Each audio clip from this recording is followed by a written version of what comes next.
stato un negazionismo delle autorità che in passato è stato anche grave.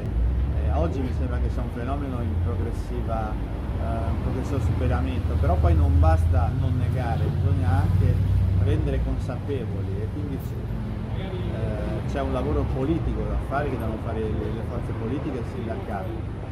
L'omertà è un'altra cosa, l'omertà talvolta può essere indotta dalla collusione, talvolta dalla paura delle organizzazioni criminali e di volta in volta bisogna capire esattamente quali sono queste cause. Lei parlava del ruolo sociale della mafia. Secondo lei la mafia del nord-est punta ad avere lo stesso ruolo sociale di quella del sud oppure c'è questa distinzione che rimarrà? Non credo, penso che la mafia qui non ambisca al controllo capillare del territorio, ma al controllo di alcuni centri nevralgici che possono essere funzionali a quello che prevalentemente vuole realizzare qua, che è l'impiego dei capitali nell'ambito dell'economia legale. Quindi non penso che assisteremo a un controllo militare del territorio, ma a un controllo di alcuni gangli che possono essere particolarmente importanti.